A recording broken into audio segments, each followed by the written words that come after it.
That's what we're going to talk about today. I think there's this perspective of me. Hey, here's the thing. I am a happy guy. And when this thing goes on, I'm in a great mood, like I am. But some days we just don't feel on. You know what I mean? Like there's just days you don't feel on. And here, what today is one of those days. I don't know why. Maybe it's because I got I got a lot going on. I got a book launch going on. I got a whole podcast shows going on. I got the Clubhouse show next week starting. I'm traveling out for like 3 days in the family. And it becomes a lot. Now I don't get overwhelmed. I get maximized. That's what I call it. I don't even actually get to the point of overwhelm. Like I don't freak out and shut down and like I gotta run away from the world. Like I can handle stuff. But let's be honest, there are days just like you and I have.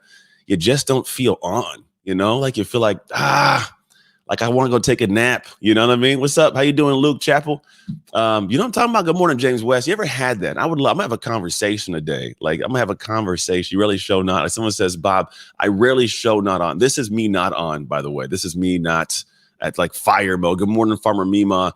But I want to have a conversation today. I'm actually going to listen to you guys and have a talk back and forth. How you doing, Coach Tori Gordon? So yeah, just take it all day. You know why I'd say maximize, not overwhelmed? Because here's my thoughts. When people say overwhelmed puts me in a place mentally of like, I got to throw my hands up. I'm overwhelmed. It's too much. However, maximize says like, I've reached this maximum level, but the thing is maximum for this level can be expanded. Right? A balloon's max level, when you blow it up at first, it's a small amount. You have to get that extra push and its maximization gets a little bit bigger.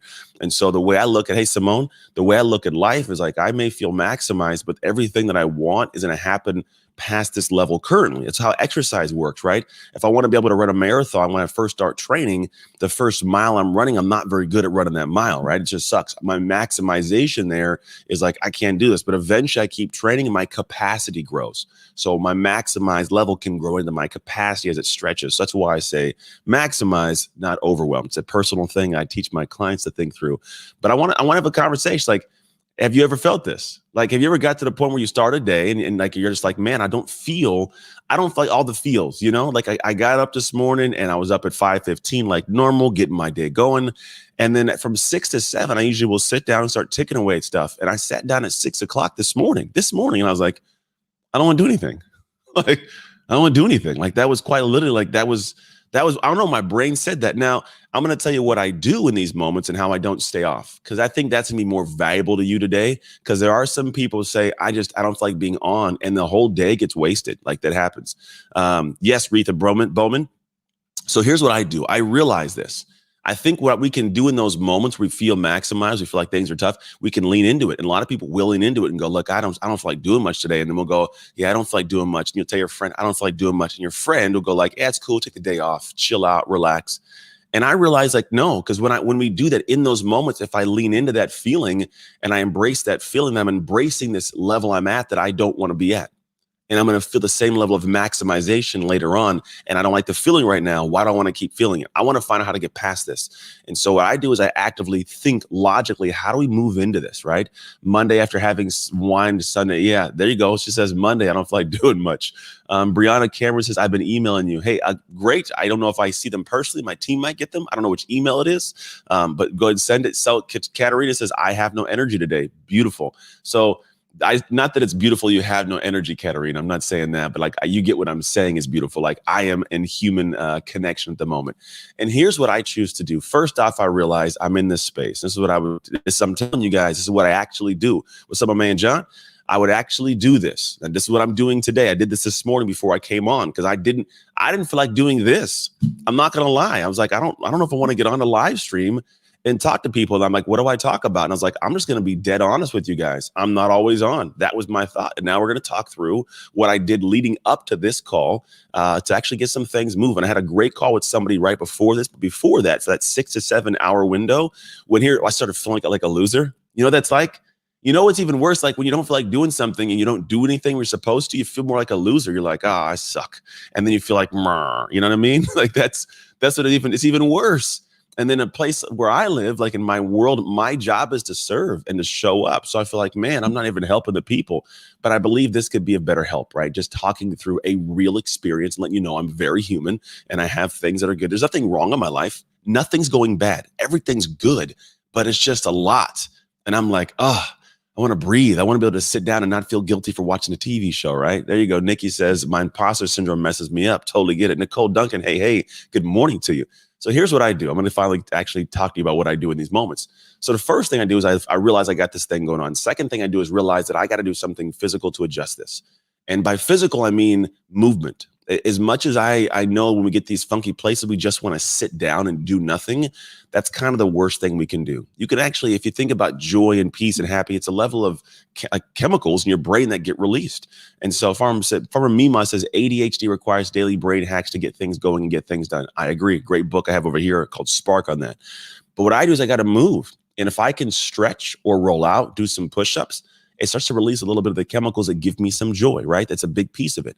And so I actually roll around on the ground and I'll like feel that way and I'll go, I don't want to move. So I get in the ground, I start stretching and I start moving a little bit. And I feel like I'm in contact with my body a little bit more than I was, right? It's a big piece of it. So first thing, realize I'm there. Second thing, make an active choice to move. Even if it's get up and walk around the house, like go do something. When you sit there and you stay stagnant and sedentary, it anchors this all down. Like that's a place that we end up just getting stuck in.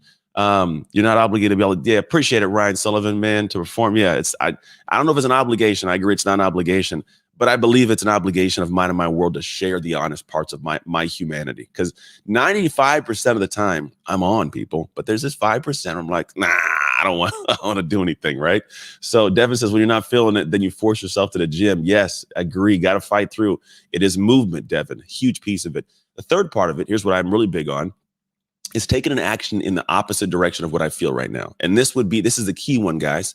I'm on this right now, and I actually feel myself being happier. I feel like I'm not by myself. I got people that are here. You got Nancy, Ryan, Retha, Nicole, Devin, everybody, Farmer Mima. You guys are all on hanging out, and that makes me feel good, right? I'm not going to lie.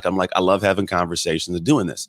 And usually what we do in these moments is we want to tuck away, and we don't want to take an action, so we just kind of sit there, and we end up it's like a perpetual cycle of suck. I just sit there and feel worse for not doing anything. So I feel worse because I didn't do anything. So I feel worse because I didn't do anything. And it keeps on going. So I take an action. So I chose, like, you know what? I'm going to come on, because if I don't do this right here, if I didn't come on live, like I promised you guys I do Monday, Wednesday, and Friday, then what happens is I feel like I did something wrong and I feel worse about myself. And the rest of my day goes in that same vein.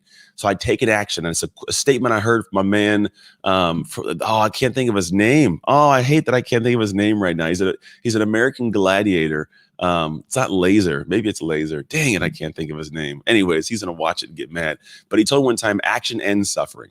It's a big piece of it. Action ends suffering. So an action in some capacity will end the suffering, right? That's a big piece of it. But here's the fourth piece that I think a lot of us need to grab and need to pay attention to, because this is the one that I think is, as a human, one of the best tools and best things you can tap into. Other humans, period.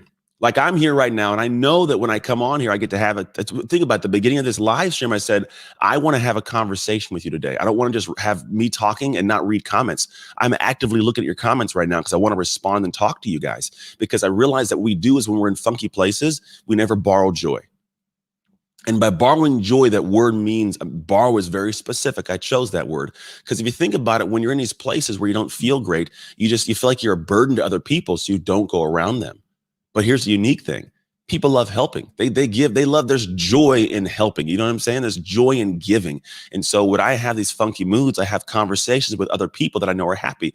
I just had a conversation with a guy named Justin Guarini before this. We were on Zoom having a chat. If you remember the very first American Idol, he was, I think, took second place in American Idol. We had a quick little chat just now. Great dude. And that brought my energy up. Because it's like I get to hang with a guy. If you've ever seen him, he's super joyful. And it's unique is when you're around joyful people, you're not focused on the negativity or the funkiness anymore. You're just in this joy space, and you start to feed off it, and the people you talk to, they have you have a little bit of a conversation like this, because it's a really unique space. Thank you, Nicole. I appreciate it.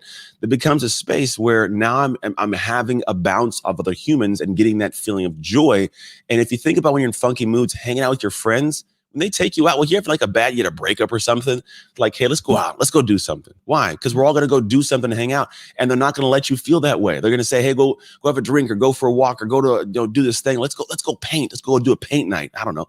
So there's things you do, but in that environment, You can't feel funky the whole time. You might go back home and revisit that funkiness, but in that moment, you weren't living funky the whole time. You know what I mean? Like you're having this different feeling. And so what I'm really big on is making sure that you guys, Justin's awesome. He's a really good dude. I'm not gonna lie. I talked to him for like 20 minutes. He's just a good dude. But the idea is like when you borrow that joy from other humans, you now have it. And the reason I said borrow is because this is how it works. When you can borrow joy from someone who has more than you in the moment, maybe not all the time, but in that moment, you get to have that joy built up and you get to give that to somebody else later on in life. There'll be a time when you like somebody comes around in a funky mood and you go, hey, I've been there. Like I know what it's like. Hey, come hang out with me. I'm going to show you what to do because right now I got more joy than you. Let me go show you what to do. Right. So in funky places and in moments when you don't feel on, go talk to other humans. You're not a burden to those people. People like helping other people. I love when people reach out to me in funky moods, not because like I love that they're unhappy, but I love that I typically have way more of a surplus of joy that I can happily give. And then when I give it, they borrow it and I don't need it back from them. I get it. I get the joy from giving it. That's why it's borrowing when someone's taking it, because I get joy from giving it, right? I don't gotta feel like I'm not emptying the tank out all the time, right? And this person's just to feel better, they go pass it on, and I feel good they passed it on. You see what I'm saying? So as this whole kind of conversation has rolled, so Renee says, I'm gonna break up now, feeling depressed and really low. Don't know who to call right now. Renee, Warren, man, it's never fun. That's one of those relationships are the hardest things to deal with because man, they hurt emotionally, like deep. I've had some deep pain, if you know my story, Renee. But here's what I would do. If you don't know who to call the person that you're scared to call. That's what I'll tell you, because there's somebody that you should call, right? And part of your head's like, I don't know. And it's not that you don't know who, like, or anybody to call, but it's like, there's a person that probably spikes your energy of like, I don't know if I want to call this person. Don't call your ex. I wouldn't do that. But to call a person who you're like, maybe it's a parent, maybe it's a friend, maybe it's honestly, you can call people you're not that close to and say, look, I have this thing going on. I don't know if you're the person to talk to, and talk, because you'd be surprised how those little moments bond people deeply, because I guarantee they're probably in a space where they've felt that before, right? They're experiencing it now, but they may have felt it. So Renee, I feel your heart. Go talk to anybody. I mean, quite literally, go talk to anybody that you believe that might be a person to listen, even if you're like, I don't want to burden that person. Go give them a call, have a conversation, have a vent session. You'd be surprised. People enjoy being able to, how many times anybody calls you and you're like, I don't want to talk to you about this. Like almost never. Like when you're like, people call you, you feel honored. Like, oh, wow, you called me for help on that? I'd love to help you. People do that. So Renee, go do that. And then let me know how it goes. Like send me a message. I would love to know, Renee, how it goes for you. Our former EJ Day asked, I'll ask him. I'll ask him actually. He's texting me earlier when I got on. I got to respond to his text afterwards. Mike says, interesting topic. I'm in the middle of writing my new blog post on how to stop being a victim. Well done, Mike.